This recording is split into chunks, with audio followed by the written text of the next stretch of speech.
Hello mga kabagani, good morning. Andito ako ngayon sa Monlit. Naalala ko tuloy yung kata, Moonlight Lady. Okay. And surprisingly, I met the owner. Napaka-humble ho.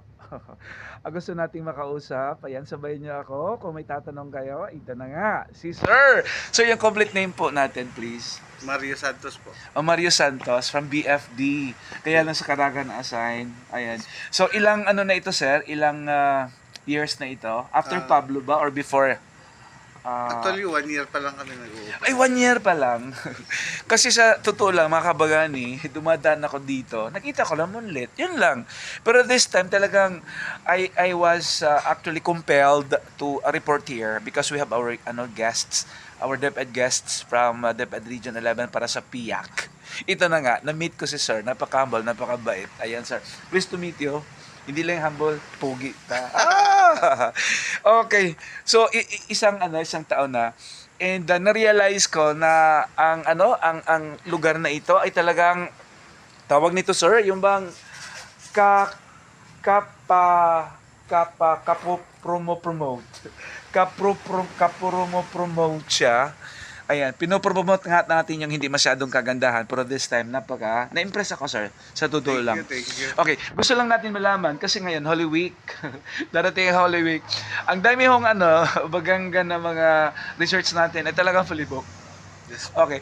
Kina sir kasi mulang anong date sir na fully booked na siya? From March 26 hanggang 31 ng March, Aha. fully book kami. Sorry ho. Binabalik-balikan. Kasi once you get in here, sir, no, para bang yung observation mo, talagang bumabalik, no? And aside from that, kung talagang maganda yung kanya experience dito, minsan, alam mo na, nagko-convince pa rin siya. O sige.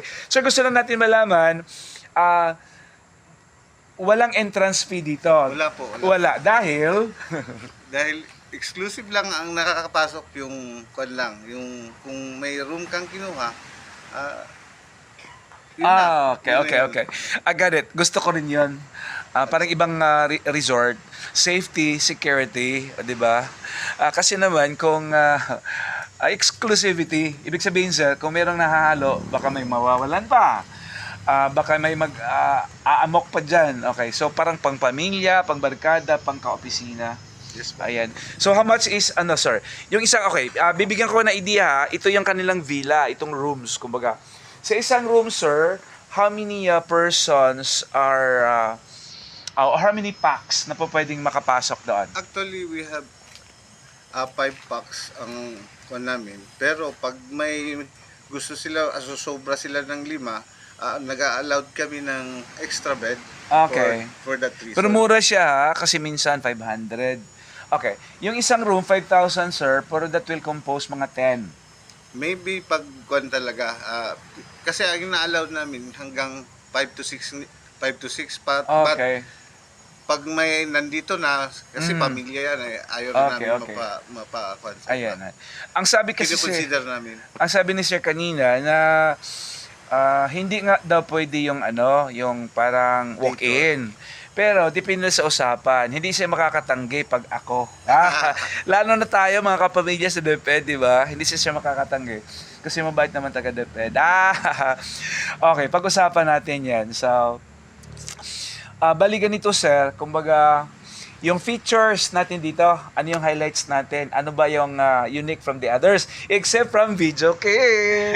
Hindi talaga kompleto ang resort pag walang video key. Yung ibang resort kasi, walang video key, ikaw pang magre-rent. Pero sa iyo dito, okay, gusto kitang tanongin sir, may bayad bang video key or free use?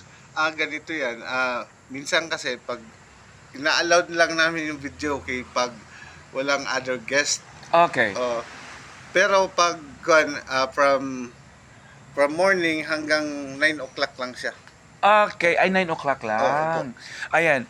O di ba ako natuwa naman, yung tawag yan, cultural respect and sensitivity. Kasi naman nakakabulahaw sa mga neighboring countries. And another thing, respeto na rin kunyari may nakahalo. Yes po. Kasi ikaw nag-enjoy tapos sila hindi. Ano ba yan? Hindi masyado kagana ng buses. Nag-concert pa. Ayaw namin. Wala kayong magawa. Yung ganoon. So, I like that. I like that. Pero, meron ding iba. Aba, 2 grupo. Nagkakatuwaan. Aba, joint force.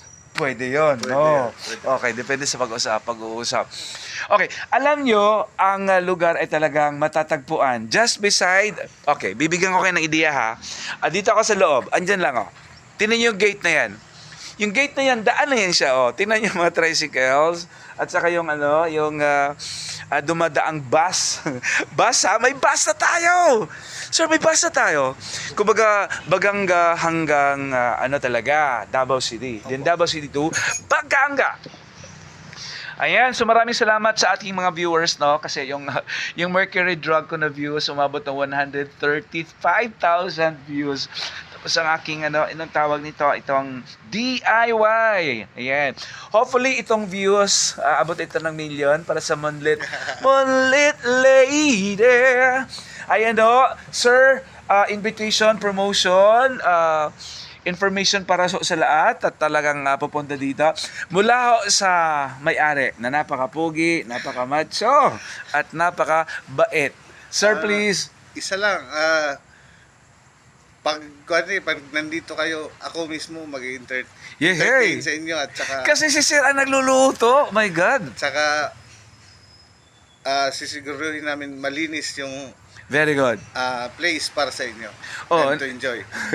Yun na nga sir, kasi yung talaga, actual evidence, andun ako sa dagat, napakalinis oh. Kaya lang minsan naiinis si sir kasi yung mga kabilang research dyan, tapos yung mga dito, kaya. So, kailangan talaga ng bayanihan, sir, di ba? Okay, you have to take care of our environment. Tamang-tama sa BFD ka. So, yung safety talaga at saka security. Okay. Sir, maraming salamat, sir. God bless you more. Thank you. More blessings to come. Kasi pag mabait, bitang ka ng baruganan nga dili hakog. Bahala, ginagmay, basta kanunay. Kaya pwede man na sa imong villa, sir, imong 10,000. Yan. Pwede man ding dagdagan. O ito, wag ko man na ipakita kasi hindi pa na siya ready. Ay, Sir Alan, welcome to Bagangas. Taga-division siya, sir. Okay. Maraming salamat. Maraming sana pati pag-uusapan, sir. Ipopromote kita sa Madayaw FM. Ayan. So marami akong sinasabi, marami akong pinopromote, marami akong pwedeng ipagbida. Baka naman si sir, next time ay talagang makakahingi tayo ng pabor in terms sa ating community volunteerism. O, di ba? Nagpaparinig. Sige, maraming salamat sir kasi meron tayong mga IP, Indigenous Peoples na mga learners sa ating last mile schools na medyo ang dami tayong mga problema. Titingnan natin si sir, baka pledge siya after noon sa ma-air ko na sa radyo. Okay, daghang salamat po. God bless us all. Si Kalumong Bagani, Manny V.